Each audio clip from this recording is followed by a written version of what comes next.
आज का ये एपिसोड शुरू करने से पहले एक छोटी सी बात। क्या आप भी अपना पॉडकास्ट बनाने की सोच रहे हैं? तो एंकर ट्राई कीजिए। ये पॉडकास्ट बनाने का सबसे आसान तरीका है। नंबर 1, ये फ्री है। नंबर 2, इसमें कई सारे ऐसे टूल्स हैं जो आपको अपने फोन और कंप्यूटर पर रिकॉर्ड और एडिट करने की फैसिलिटी देते हैं। नंबर 3, आप अपने पॉडकास्ट को डिस्ट्रीब्यूट भी कर सकते हैं, जिससे इसे स्पॉटिफाई और दूसरे प्लेटफॉर्म पर सुना जा सके। तो डाउनलोड कीजिए फ्री एंकर ऐप या विजिट कीजिए anchor.fm पर अपना पॉडकास्ट स्टार्ट करने के लिए। ये तो थी एक छोटी सी जानकारी, और अब शुरू करते हैं एपिसोड का सिलसिला। तो आज के एपिसोड में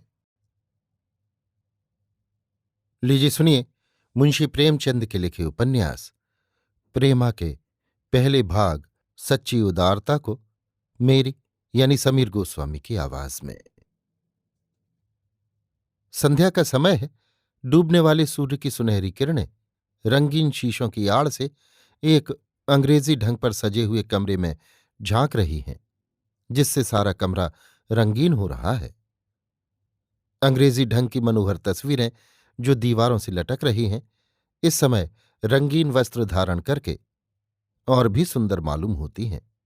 कमरे के बीचों बीच एक गोल मेज है, जिसके चारों तरफ नर्म मखमली गद्दों की रंगीन कुर्सियां बिछी हुई हैं। इनमें से एक कुर्सी पर एक युवा पुरुष सर नीचा किए हुए बैठा कुछ सोच रहा है। वो अति सुंदर और रूपवान पुरुष है, जिस पर अंग्रेजी काट के कपड़े बहुत भले मालूम होते हैं। उसके सामने मेज पर एक कागज है, जिसको वो बार बार देखता है। उसके चेहरे से ऐसा विदित होता है कि इस समय वो किसी गहरे सोच में डूबा हुआ है। थोड़ी देर तक वो इसी तरह पहलू बदलता रहा। फिर वो एकाएक उठा और कमरे से बाहर निकलकर बरामदे में टहलने लगा, जिसमें मनोहर फूलों और पत्तों के गमले सजाकर धरे हुए थे। वो बरामदे से फिर कमरे में आया और कागज का टुकड़ा उठाकर बड़ी बेचैनी के साथ इधर उधर टहलने लगा। समय बहुत सुहावना था। माली फूलों की क्यारियों में पानी दे रहा था। एक तरफ साइस घोड़े को टहला रहा था। समय और स्थान दोनों ही बहुत रमणीक थे, परंतु वो अपने विचार में ऐसा लवलीन हो रहा था कि उसे इन बातों की बिल्कुल सुधि न थी। हाँ, उसकी गर्दन आप ही आप हिलाती थी और हाथ भी आप ही आप इशारे करते थे, जैसे वो किसी से बातें कर रहा हो। इसी बीच में एक बाइसिकल फाटक के अंदर आती हुई दिखाई दी और एक गोरा चिट्टा आदमी कोट पतलून पहने, ऐनक लगाए, सिगार पीता, जूते चरमर करता उतर पड़ा और बोला, गुड इवनिंग अमृत राय। अमृत राय ने चौंक कर सर उठाया और बोले, ओह, आप हैं मिस्टर दाननाथ। आइए बैठिए। आप आज जलसे में न दिखाई दिए। दाननाथ, कैसा जलसा? मुझे तो इसकी खबर भी नहीं। अमृत राय आश्चर्य से, हैं? आपको खबर ही नहीं? आज आगरा के लाला धनुषधारी ने बहुत अच्छा व्याख्यान दिया और विरोधियों के दांत खट्टे कर दिए। दाननाथ, ईश्वर जानता है मुझे जरा भी खबर न थी, नहीं तो मैं अवश्य आता। मुझे तो लाला साहब के व्याख्यानों को सुनने का बहुत दिनों से शौक है। मेरा अभाग्य था कि ऐसा अच्छा समय हाथ से निकल गया। किस बात पर व्याख्यान था? अमृत राय, जाति की उन्नति के सिवा दूसरी कौन सी बात हो सकती थी? लाला साहब ने अपना जीवन इसी काम के हेतु अर्पण कर दिया है। आज ऐसा सच्चा देशभक्त और निष्काम जाति सेवक इस देश में नहीं है। ये दूसरी बात है कि कोई उनके सिद्धांतों को माने या न माने, मगर उनके व्याख्यानों में ऐसा जादू होता है कि लोग आप ही आप खिंचे चले आते हैं। मैंने लाला साहब के व्याख्यानों के सुनने का आनंद कई बार प्राप्त किया है, मगर आज की स्पीच में तो बात ही और थी। ऐसा जान पड़ता है कि उनकी जबान में जादू भरा है। शब्द वही होते हैं जो हम रोज काम में लाया करते हैं। विचार भी वही होते हैं जिनकी हमारे यहाँ प्रतिदिन चर्चा रहती है, मगर उनके बोलने का ढंग कुछ ऐसा अपूर्व है कि दिलों को लुभा लेता है। दाननाथ को ऐसी उत्तम स्पीच को न सुनने का अत्यंत शौक हुआ। बोले, यार मैं जन्म का अभागा हूं, क्या फिर कोई व्याख्यान न होगा? अमृत राय, आशा तो नहीं है, क्योंकि लाला साहब लखनऊ जा रहे हैं, उधर से आगरा को चले जाएंगे, फिर नहीं मालूम कब दर्शन दें। दाननाथ, अपने कर्म की हीनता का क्या कहूं। आपने उस स्पीच की कोई नकल की हो तो जरा दीजिए, उसी को देखकर जी को ढांढस दूं। इस पर अमृत राय ने वही कागज का टुकड़ा जिसको वे बार बार पढ़ रहे थे दाननाथ के हाथ में रख दिया और बोले, व्याख्यान के बीच बीच में जो बातें मुझको अच्छी जान पड़ी मैंने उनको तुरंत नकल कर लिया। ऐसी जल्दी में लिखा है कि मेरे सिवा कोई दूसरा पढ़ भी न सकेगा। देखिए हमारी लापरवाही को कैसा आड़े हाथों लिया है। सज्जनों, हमारी इस दुर्दशा का कारण हमारी लापरवाही है।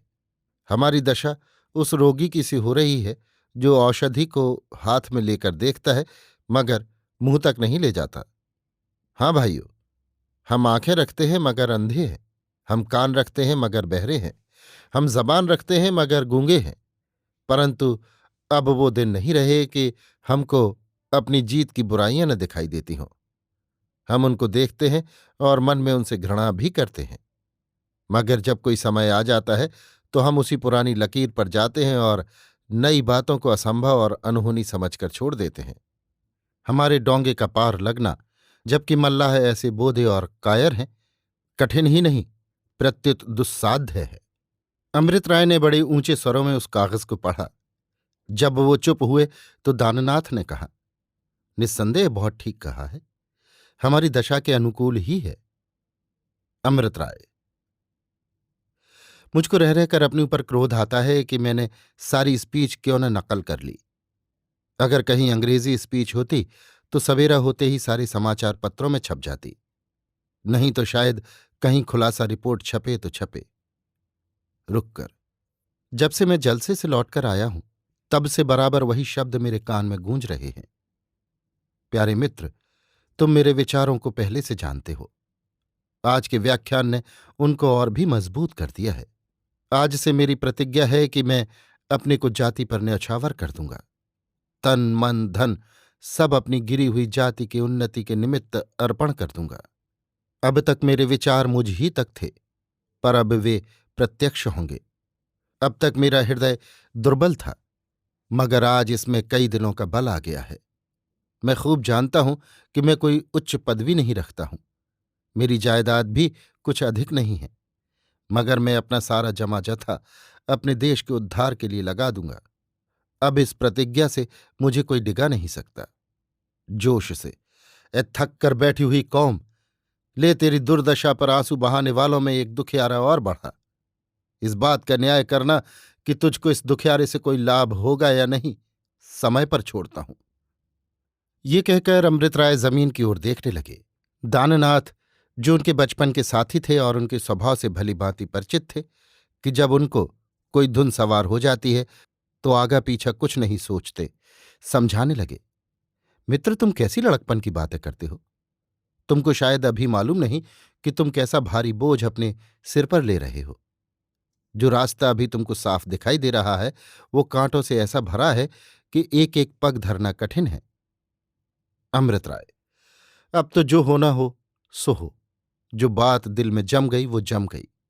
मैं खूब जानता हूं कि मुझको बड़ी बड़ी कठिनाइयों का सामना करना पड़ेगा, मगर आज मेरा हियाव ऐसा बढ़ा हुआ है कि मैं बड़े से बड़ा काम कर सकता हूं और ऊंचे से ऊंचे पहाड़ पर चढ़ सकता हूं।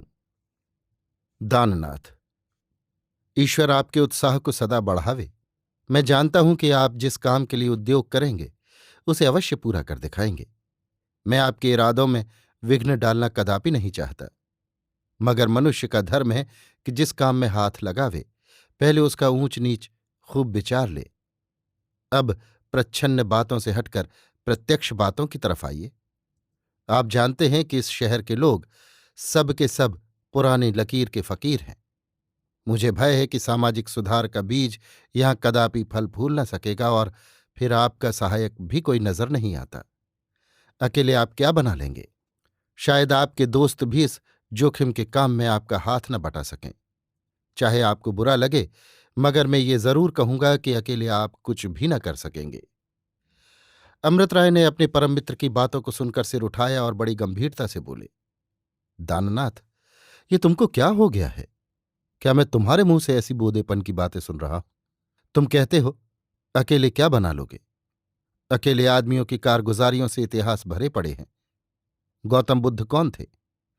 एक जंगल का बसने वाला साधु, जिसका सारे देश में कोई मददगार न था, मगर उसके जीवन ही में आधा हिंदुस्तान उसके पैरों पर सिर धर चुका था। आपको कितने प्रमाण दूं? अकेले आदमियों से कौमों के नाम चल रहे हैं, कौमें मर गई हैं, आज उनका निशान भी बाकी नहीं, मगर अकेले आदमियों के नाम अभी तक जिंदा हैं। आप जानते हैं कि प्लेटो एक अमर नाम है, मगर आप में कितने ऐसे हैं जो ये जानते हों कि वो किस देश का रहने वाला है? दाननाथ समझदार आदमी थे, समझ गए कि अभी जोश नया है और समझाना बुझाना सब व्यर्थ है, मगर फिर भी जी न माना। समझाने का एक नया रास्ता अख्तियार किया। बोले, अच्छा, मैंने मान लिया कि अकेले लोगों ने बड़े बड़े काम किए हैं और आप भी अपनी जाति का कुछ न कुछ भला कर लेंगे, मगर ये तो सोचिए कि आप उन लोगों को कितना दुख पहुंचाएंगे जिनका आपसे कोई नाता है। प्रेमा से बहुत जल्द आपका विवाह होने वाला है। आप जानते हैं कि उसके माँ बाप परले सिरे के कट्टर हिंदू हैं। जब उनको आपकी अंग्रेजी पोशाक और खाने पीने पर शिकायत है, तो बतलाइए, जब आप सामाजिक सुधार पर कमर बांधेंगे तब उनका क्या हाल होगा? शायद आपको प्रेमा से हाथ धोना पड़े। दाननाथ का ये इशारा कलेजे में चुभ गया। 2-3 मिनट तक वो सन्नाटे में जमीन की तरफ ताकते रहे। जब सर उठाया तो आंखें लाल थी और उसमें आंसू डबडबाए थे। बोले, मित्र, कौम की भलाई करना कोई साधारण काम नहीं है। यद्यपि पहले मैंने इस विषय पर ध्यान न दिया था, फिर भी मेरा दिल इस वक्त ऐसा मजबूत हो रहा है कि जाति के लिए हर एक दुख भोगने के लिए मैं कटिबद्ध हूं। इसमें संदेह नहीं कि प्रेमा से मुझको बहुत ही प्रेम था। मैं उस पर जान देता था, और अगर कोई समय ऐसा आता कि मुझको उसका पति बनने का आनंद मिलता तो मैं साबित करता कि प्रेम इसको कहते हैं। मगर अब प्रेमा की मोहनी मूरत मुझ पर अपना जादू नहीं चला सकती। जो देश और जाति के नाम पर बिक गया है, उसके दिल में कोई दूसरी चीज जगह नहीं पा सकती। देखिए, ये वो फोटो है जो अब तक बराबर मेरे सीने से लगा रहता था। आज इससे भी अलग होता हूं। ये कहते कहते तस्वीर जेब से निकाली और उसके पुर्जे पुर्जे कर डाले। प्रेमा को जब ये मालूम होगा कि अमृत राय अब जाति पर जान देगा, उसके दिल में अब किसी नवयौवना की जगह बाकी नहीं रही, तो वो मुझे क्षमा कर देगी। दाननाथ ने अपने दोस्त के हाथों से तस्वीर छीन लेनी चाहिए, मगर पा न सके। बोले, अमृत राय, बड़े शोक की बात है कि तुमने उस सुंदरी की तस्वीर की ये दशा की, जिसको तुम खूब जानते हो कि तुम पर मोहित है। तुम कैसे निष्ठुर हो! ये वही सुंदरी है जिससे शादी करने का तुम्हारे बैकुंठवासी पिता ने आग्रह किया था, और तुमने खुद भी कई बार बात हारी। क्या तुम नहीं जानते कि विवाह का समय अब निकट आ गया है? ऐसे वक्त में तुम्हारा इस तरह मुंह मोड़ लेना उस बेचारी के लिए बहुत ही शोकदायक होगा। इन बातों को सुनकर अमृत राय का चेहरा बहुत मलिन हो गया। शायद वे इस तरह तस्वीर के फाड़ देने का कुछ पछतावा करने लगे, मगर जिस बात पर अड़ गए थे उस पर अड़े ही रहे। इन्हीं बातों में सूर्य अस्त हो गया, अंधेरा छा गया। दाननाथ उठ खड़े हुए, अपनी बाइसिकल संभाली और चलते चलते ये कहा, मिस्टर राय, खूब सोच लो, अभी कुछ नहीं बिगड़ा है। आओ, आज तुमको गंगा की सैर करा लाएं। मैंने एक बजरा किराए पर ले रखा है, उस पर चांदनी रात में बड़ी बहार रहेगी। अमृत राय, इस समय आप मुझको क्षमा कीजिए, फिर मिलूंगा। दाननाथ तो ये बातचीत करके अपने मकान को रवाना हुए, और अमृत राय उसी अंधेरे में बड़ी देर तक चुपचाप खड़े रहे। वो नहीं मालूम क्या सोच रहे थे। जब अंधेरा अधिक हुआ तो वो जमीन पर बैठ गए। उन्होंने उस तस्वीर के पुर्जे सब एक एक करके चुन लिए, उनको बड़े प्यार से सीने से लगा लिया और कुछ सोचते हुए कमरे में चले गए। बाबू अमृत राय शहर के प्रतिष्ठित रईसों में समझे जाते थे। वकालत का पेशा कई पुश्तों से चला आ रहा था। खुद भी वकालत पास कर चुके थे, और यद्यपि वकालत अभी तक चमकी न थी, मगर बाप दादा ने ऐसा नाम कमाया था कि शहर के बड़े बड़े रईस भी उनका दाब मानते थे। अंग्रेजी कॉलेज में उनकी शिक्षा हुई थी और वो अंग्रेजी सभ्यता के प्रेमी थे। जब तक बाप जीते थे तब तक कोट पतलून पहनते तनिक डरते थे, मगर उनका देहांत होते ही खुल पड़े। ठीक नदी के समीप एक सुंदर स्थान पर कोठी बनवाई। उसको बहुत कुछ खर्च करके अंग्रेजी रीति पर सजाया और अब उसी में रहते थे। ईश्वर की कृपा से किसी चीज की कमी न थी। धन द्रव्य गाड़ी घोड़े सभी मौजूद थे। अमृत राय को किताबों से बड़ा प्रेम था। मुमकिन न था कि कोई नई किताब प्रकाशित हो और उनके पास न आए। उत्तम कलाओं से भी उनकी तबीयत को बहुत लगाव था। गान विद्या पर तो वो जान देते थे। वकालत पास कर चुके थे, मगर अभी तक उनका विवाह नहीं हुआ था। उन्होंने ठान लिया था कि जब तक वकालत खूब न चलेगी तब तक विवाह न करूंगा। उस शहर के रईस लाला बद्री प्रसाद साहब उनको कई साल से अपनी इकलौती लड़की प्रेमा के वास्ते चुने बैठे थे। प्रेमा अति सुंदर लड़की थी और पढ़ने लिखने, सीने पिरोने में निपुण थी। अमृत राय के इशारे से उसको थोड़ी सी अंग्रेजी भी पढ़ा दी गई थी, जिसने उसके स्वभाव में थोड़ी सी स्वतंत्रता पैदा कर दी थी। मुंशी जी ने बहुत कहने सुनने पर दोनों प्रेमियों को चिट्ठी पत्री लिखने की आज्ञा दे दी थी और शायद आपस में तस्वीरों की भी अदला बदली हो गई थी। बाबू दाननाथ अमृत राय के बचपन के साथियों में से थे। कॉलेज में भी दोनों का साथ रहा। वकालत भी साथ ही साथ पास की और दो मित्रों में जैसी सच्ची प्रीत हो सकती है वो उनमें थी। कोई ऐसी बात न थी जो एक दूसरे के लिए उठा रखें। दाननाथ ने एक बार प्रेमा को मेहताबी पर खड़े देख लिया था। उसी वक्त से दिल में प्रेमा की पूजा किया करता था, मगर ये बात कभी उसकी जबान पर नहीं आई थी। वो दिल ही दिल में घुट कर रह जाता। सैकड़ों बार उसकी स्वार्थ की दृष्टि ने उसे उभारा था कि तू कोई चाल चलकर बद्री प्रसाद का मन अमृत राय से फेर दे, परंतु उसने हर बार इस कमीनेपन के ख्याल को दबाया था। वो स्वभाव का बहुत निर्मल और आचरण का बहुत शुद्ध था। वो मर जाना पसंद करता, मगर किसी को हानि पहुंचाकर अपना मनोरथ कभी पूरा नहीं कर सकता था। ये भी न था कि वो केवल दिखाने के लिए अमृत राय से मेल रखता हो और दिल में उससे जलता हो। वो उनके साथ सच्चे मित्र भाव का बर्ताव करता था। आज भी जब अमृत राय ने उससे अपने इरादे जाहिर किए, तब उसने सच्चे दिल से उनको समझाकर ऊंच नीच सुझाया, मगर इसका जो असर हुआ हम पहले दिखा चुके हैं। उसने साफ साफ कह दिया कि अगर तुम रिफॉर्मरों की मंडली में मिलोगे तो प्रेमा से हाथ धोना पड़ेगा। मगर अमृत राय ने एक न सुनी। मित्र का जो धर्म है वो दाननाथ ने पूरा कर दिया। मगर जब उसने देखा कि ये अपने अनुष्ठान पर अड़े ही रहेंगे, तो उसको कोई वजह न मालूम हुई कि मैं ये सब बातें बद्री प्रसाद से बयान करके क्यों न प्रेमा का पति बनने का उद्योग करूं। यहां से वो यही सब बातें सोचते विचारते घर आ गए। कोट पतलून उतार दिया और सीधे सादे कपड़े पहन मुंशी बद्री प्रसाद के मकान को रवाना हुए। इस वक्त उसके दिल की जो हालत हो रही थी बयान नहीं की जा सकती। कभी कभी ये विचार आता कि मेरा इस तरह जाना लोगों को मुझसे नाराज न कर दे और लोग स्वार्थी न समझने लगें। फिर सोचता कि कहीं अमृत राय अपना इरादा पलट दे, और आश्चर्य नहीं कि ऐसा ही हो, तो मैं कहीं मुंह दिखाने के योग्य न रहूंगा। मगर ये सोचते सोचते जब प्रेमा की मोहनी मूरत आंखों के सामने आ गई, तब ये शंकाएं दूर हो गईं और वो बद्री प्रसाद के मकान पर बातें करते दिखाई दिए। अभी आप सुन रहे थे मुंशी प्रेमचंद के लिखे उपन्यास प्रेमा के पहले भाग सच्ची उदारता को मेरी यानी समीर गोस्वामी की आवाज में।